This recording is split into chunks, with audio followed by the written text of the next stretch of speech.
공항 보안 검색대에서 비싼 물건들이 압수되는 걸 본 적 있나요? 다른 승객들이 짜증내며 기다리는 동안 말이죠. 안녕하세요. 9년 경력의 승무원 지수입니다. 수천 명의 승객이 포장 실수로 돈을 잃고 항공편을 놓치는 걸 봤어요. 오늘 10월 1일부터 벌금이 부과될 7가지 물품과 여러분 지갑을 보호하는 정확한 방법을 알려드릴게요. 시작하기 전에 더 많은 실용적인 공항 보안 팁을 원하시면 구독과 알림 설정을 눌러주세요. 댓글로 경험을 공유해주세요. 다른 여행객들에게 도움이 될 거예요. 첫 번째로 큰 문제가 되고 있는 물품은 용량 표시가 명확하지 않은 보조 배터리입니다. 요즘 스마트폰, 태블릿, 노트북까지 우리는 전자기기에 완전히 의존하고 살잖아요. 그래서 보조 배터리를 챙기는 건 당연한 일처럼 느껴지죠. 긴 비행시간 동안 배터리가 떨어지면 정말 답답하니까요. 하지만 대부분의 여행객들이 모르는 사실이 있어요. 용량 표시가 흐릿하거나 아예 없는 보조 배터리는 이제 자동으로 압수되고 최대 15만 원의 벌금이 부과된다는 겁니다. 예전에는 보안 요원이 그냥 넘어가주는 경우도 많았는데 10월부터는 완전히 달라졌어요. 지난달 서울 인천공항에서 제가 직접 목격한 일이에요. 비싼 정장을 입은 중년 남성이 보안 검색대에서 멈춰 섰어요.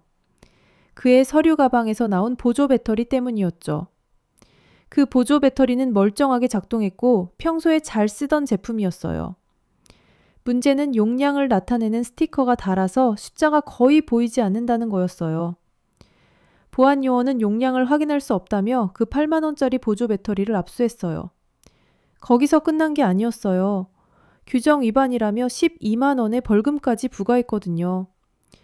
그 남성은 당황해서 항의했지만 소용없었어요. 결국 연결편을 놓치고 말았어요. 벌금 때문에 시간이 오래 걸렸거든요. 항공편을 다시 예약하는데 추가로 30만 원이 더 들었어요. 보조 배터리 하나 때문에 총 50만 원 넘게 손해를 본 셈이죠. 그분이 얼마나 화가 났는지 상상이 가시나요? 이런 일이 매일 일어나고 있어요. 새 스티커로 교체하거나 아예 위탁 수화물에 넣으세요. 귀찮더라도 미리 준비하는 게 나중에 공항에서 당황하는 것보다 훨씬 낫거든요. 벌금 내고 물건 잃고 항공편까지 놓치는 일은 정말 억울하잖아요. 두 번째로 여행객들이 문제를 겪고 있는 물품은 예전에는 별 문제 없이 통과되던 작은 미용 도구들입니다. 세면용품 가방을 챙길 때 눈썹 가위나 큐티클 푸셔 같은 건 깊이 생각하지 않고 넣게 되잖아요. 너무 작고 일상적인 물건들이라서 위험하다고 생각해 본 적도 없을 거예요. 저도 처음에는 이런 작은 것들까지 문제가 될 줄 몰랐거든요. 하지만 이제 보안 검색에서 뾰족한 금속 물체에 대한 관용은 완전히 사라졌어요. 7만 5천 원부터 시작하는 벌금이 부과되고 그 명목이 무엇인지 아세요? 금지된 누기 반입 시도라고 분류된다는 거예요. 제 동료 사라가 겪은 일을 말씀드릴게요. 사라는 매주 비행하는 베테랑 승무원이에요. 그런 사라가 도쿄 하네다 공항에서 눈썹 가위 때문에 걸렸어요. 정말 작은 가위였거든요. 엄지손가락보다도 작은 크기였어요. 그런데 보안 요원이 그 가위를 보고 잠재적 무기라고 분류했어요. 사라는 당황했죠.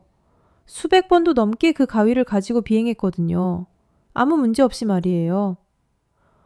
하지만 10월 이후에는 상황이 완전히 달라졌어요. 결국 사라는 그 가위를 포기해야 했고 7만 5천 원의 벌금까지 물었어요. 가위 자체는 10,000원도 안 하는 저렴한 제품이었는데 벌금이 몇 배 더 비쌌죠.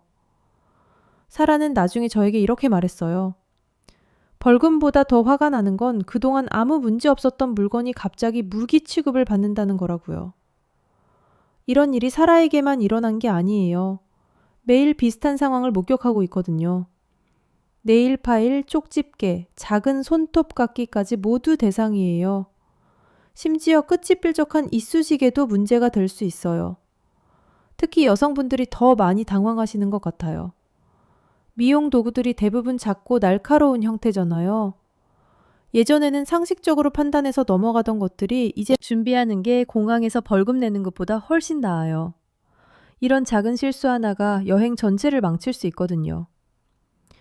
세 번째로 비용이 많이 드는 실수는 100ml를 초과하는 액체와 젤류인데 여행객들이 말로 설득하면 통과될 거라고 생각하는 경우가 많아요. 비싼 스킨케어 제품이나 특별한 샴푸에 투자했는데 그냥 버리라고 하면 정말 돈을 태우는 기분이잖아요. 특히 해외에서 구입한 제품이거나 국내에서 구하기 어려운 브랜드라면 더욱 아까울 거예요. 하지만 안타깝게도 감정적인 호소는 더 이상 통하지 않아요. 3대 1대1 규정에 이제 의무적인 벌금이 따라붙어요. 10만 원에서 30만 원까지 벌금이 부과되고 비싼 제품이라고 해서 예외를 만들어주지 않아요. 보안 요원들도 규칙을 따를 뿐이에요. 인천공항에서 제가 직접 목격한 일이 정말 안타까웠어요. 한 여성분이 40만 원어치가 넘는 한국 스킨케어 제품들을 잃었거든요. 가족들에게 선물로 가져가려던 세럼, 에센스, 크림들이었어요. 모두 풀사이즈 제품들이었죠. 그분은 이 제품들이 자신의 고국에서는 구할 수 없다고 설명했어요. 한국에 올 때마다 사모으던 소중한 것들이라고 했죠. 하지만 보안 검색대에서는 그런 사정을 고려해주지 않았어요. 100ml를 초과하는 모든 제품을 압수했고 20만 원의 벌금까지 부과했어요. 그분이 우시는 걸 보니까 정말 마음이 아팠어요. 제품 자체도 비쌌지만 그보다 더 큰 의미가 있었던 것 같아요. 가족들에게 줄 선물이었고 오랫동안 계획해서 모은 것들이었거든요. 결국 총 60만 원이 넘는 손해를 본 셈이에요. 이런 상황이 매일 반복되고 있어요. 특히 캐뷰티 제품을 사러 한국에 오시는 외국인 관광객들이 많이 당황하세요. 면세점에서 산 제품도 마찬가지예요. 포장을 뜯으면 똑같이 적용되거든요. 액체류 규정에서 놓치기 쉬운 게 또 있어요. 리퀴드 파운데이션, 컨실러, 세럼 같은 것들이요. 화장품이라고 생각하지 액체라고 생각하지 않는 경우가 많거든요. 하지만 모두 똑같은 규정이 적용돼요. 치약, 로션 보다는 훨씬 경제적이에요. 미리 준비하지 않으면 정말 후회하게 돼요. 소중한 제품들을 잃고 벌금까지 내는 억울한 상황을 피하려면 지금부터 준비하세요. 네 번째로 혼란과 벌금을 야기하는 물품은 라이터와 점화 장치들인데 공항과 목적지에 따라 규정이 극적으로 다르기 때문이에요. 흡연자라면 자연스럽게 라이터를 챙기게 되잖아요. 예전부터 계속 허용되었던 것처럼 당연히 가져갈 수 있다고 생각하죠. 저도 처음에는 라이터 정도는 큰 문제가 없을 거라고 생각했어요. 그런데 10월 이후 상황이 완전히 달라졌거든요. 많은 공항에서 이제 모든 종류의 라이터를 금지하고 있고 최대 20만 원의 벌금이 부과돼요. 일부 국가에서는 이걸 심각한 보안 위반 사항으로 취급해요. 나라마다 기준이 다르다는 게 가장 큰 문제예요. 싱가포르에서 제가 목격한 일이 정말 충격적이었어요. 한 승객이 평범한 일회용 라이터 때문에 18만 원의 벌금을 물었거든요. 그분은 완전히 당황했어요. 수백 번도 넘게 라이터를 가지고 비행했었다고 하더라고요. 그런데 싱가포르의 새로운 정책에서는 모든 점화 장치를 고위험 금지품으로 분류하고 있었어요. 일회용이든 고급 라이터든 상관없이 모두 압수하고 벌금을 부과하는 거죠. 그분은 라이터 하나 때문에 벌금을 내고 호주로 가는 연결편까지 놓칠 뻔했어요. 이런 상황이 왜 생겼는지 생각해보면 각 나라의 보안 정책이 독립적으로 강화되고 있기 때문이에요. 어떤 공항은 여전히 라이터를 허용하지만 어떤 곳은 완전 금지예요. 경유지가 있다면 더 복잡해져요. 특히 아시아 지역 공항들이 규정을 까다롭게 적용하고 있어요. 일본, 싱가포르, 홍콩 같은 곳에서는 라이터에 대한 검사가 매우 엄격해졌거든요. 반면 유럽이나 미국 일부 공항은 아직 관대한 편이에요. 문제는 여행객들이 이런 차이를 모른다는 거예요. 출발지에서는 괜찮았는데 경유지나 목적지에서 문제가 생기는 경우가 많아요. 라이터 하나 때문에 여행 일정이 꼬이고 추가 비용이 발생하는 거죠. 전자 라이터나 터치 라이터 같은 최신 제품들은 더 까다로워 넣거나 아예 가져가지 않는 거예요. 목적지에서 라이터를 사는 게 벌금 내고 항공편 놓치는 것보다 훨씬 경제적이거든요. 흡연자분들은 이게 불편하실 수 있지만 미리 준비하는 게 나중에 공항에서 당황하는 것보다 낫다고 생각해요. 5번째로 비싼 놀라움을 안겨주는 것은 식품류인데 특히 고기나 액체가 포함된 음식을 가족들과의 긴 비행을 위해 챙기는 경우가 많아요. 집에서 만든 음식이나 특별한 간식을 가져가고 싶잖아요. 특히 국제선 장거리 비행이나 가족들과 나눠 먹으려고 준비하는 경우가 많죠. 기내식이 입에 안 맞을 수도 있고 아이들이 좋아하는 음식을 챙겨주고 싶은 마음도 이해해요. 하지만 이런 선의가 큰 문제로 이어질 수 있어요. 식품 관련 위반은 이제 농업검역 벌금이 적용되면서 30만 원부터 시작해요. 그리고 즉시 모든 음식을 섭취하거나 폐기해야 하는 상황에 놓이게 돼요. 선택의 여지가 없어요. 한 할머니께서 겪으신 일이 정말 안타까웠어요. 미국에 있는 손자들을 위해 집에서 직접 만든 닭날개를 가져가셨거든요. 정성스럽게 양념하고 조리한 큰 봉지 가득한 닭날개였어요. 손자들이 한국 음식을 그리워한다고 해서 할머니가 며칠 동안 준비하신 거였죠. 세관에서 그 닭날개들이 발견되었을 때 35만 원의 벌금이 부과되었어요. 할머니는 벌금을 내기보다는 그 자리에서 닭날개를 다 드시겠다고 하셨어요. 공항 의자에 앉아서 큰 봉지의 닭날개를 혼자 드시는 모습이 정말 마음 아팠거든요. 가족들은 기다리고 있고 할머니는 부끄러워하시고 스트레스 받으시는 게 눈에 보였어요. 결국 다 드시지도 못하고 15만 원의 감액된 벌금을 내셨어요.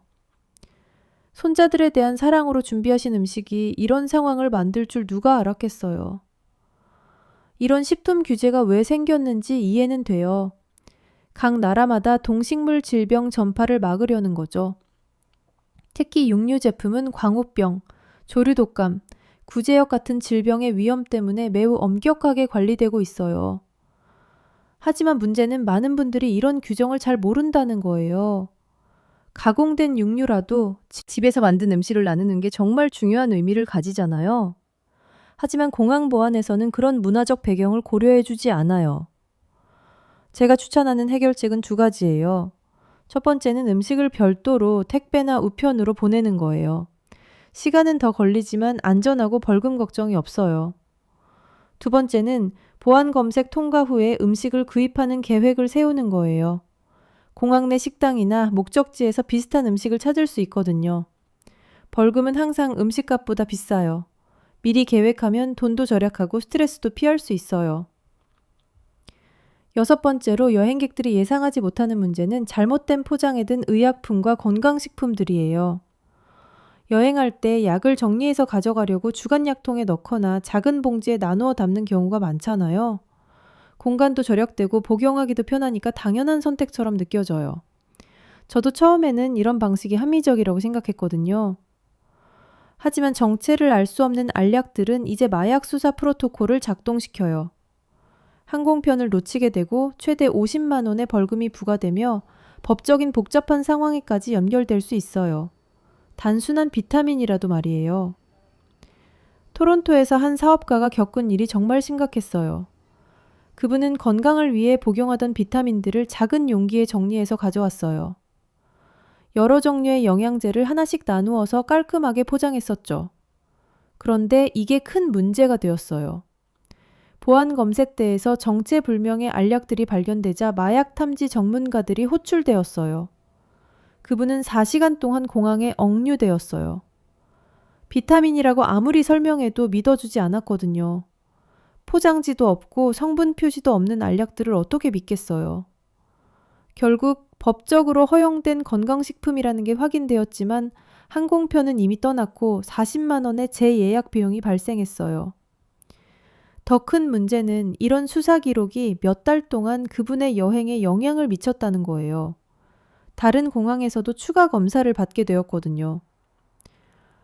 이런 상황이 왜 생기는지 이해는 돼요. 마약이나 불법 약물을 숨기려는 시도 문제가 될 수 있어요. 단백질 파우더, 다이어트 보조제, 한방 재료 같은 것들이 특히 위험해요. 국가마다 금지된 성분들이 다르다는 것도 고려해야 해요.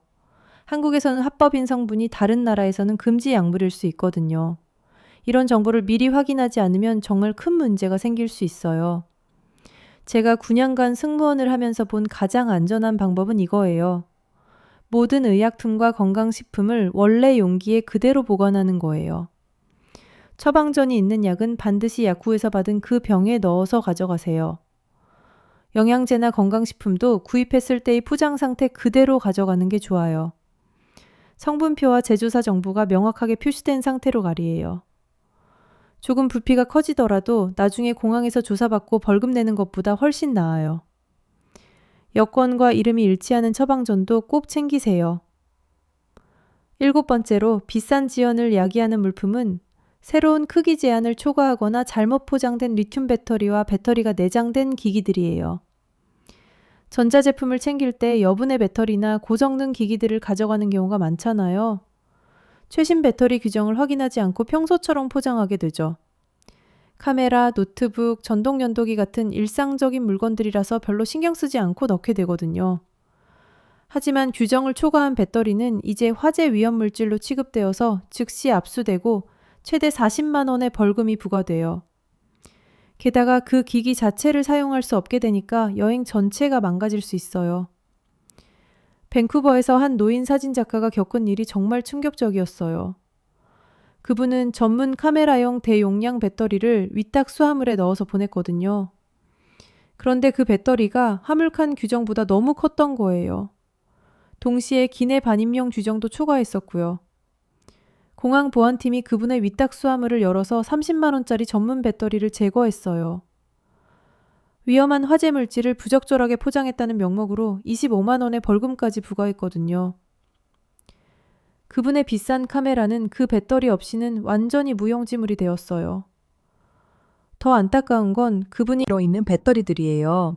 전동 칫솔, 연도기, 휴대용 선풍기, 블루투스 스피커 같은 것들 말이에요. 이런 기기들의 내장 배터리도 모두 규정 대상이거든요. 여분 배터리는 더 까다로워요. 반드시 기내 반입으로만 가능하고 단자 부분을 보호하는 전용 케이스에 넣어야 해요. 비닐봉지나 테이프로 대충 감싸는 건 인정해주지 않아요. 파워뱅크도 리튬 배터리의 일종이라서 똑같은 규정이 적용돼요.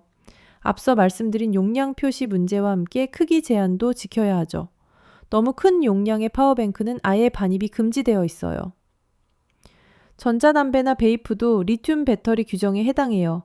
이런 제품들은 위탁 수화물에 넣으면 안 되고 반드시 기내 반입해야 하는데 많은 분들이 모르고 계세요.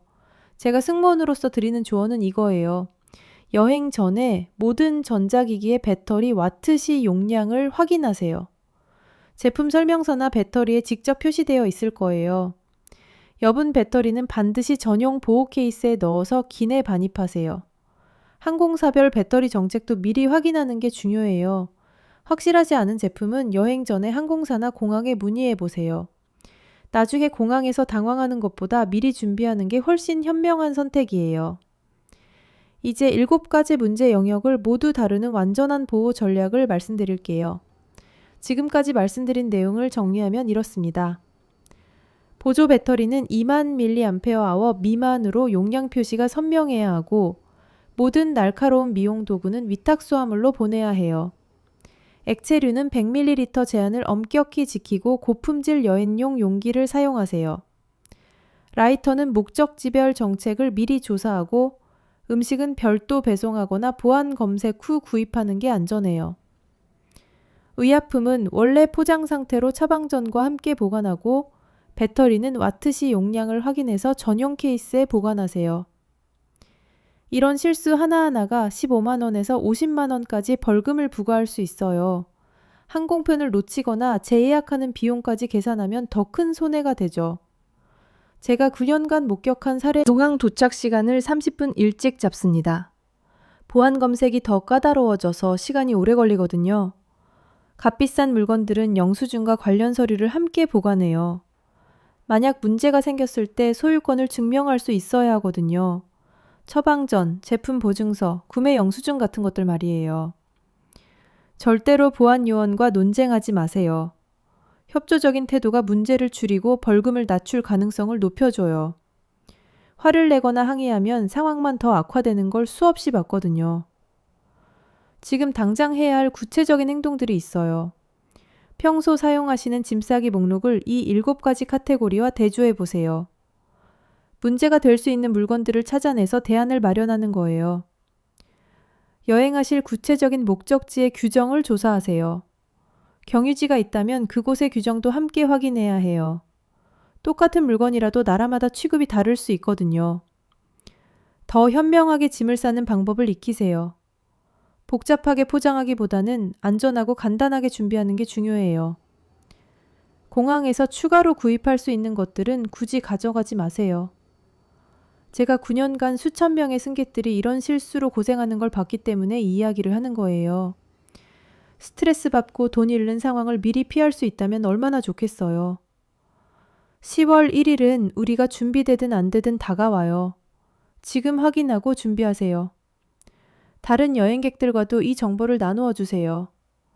여러분이 미리 알고 준비하면 공항에서 벌금 걱정 없이 편안한 여행을 시작할 수 있을 거예요.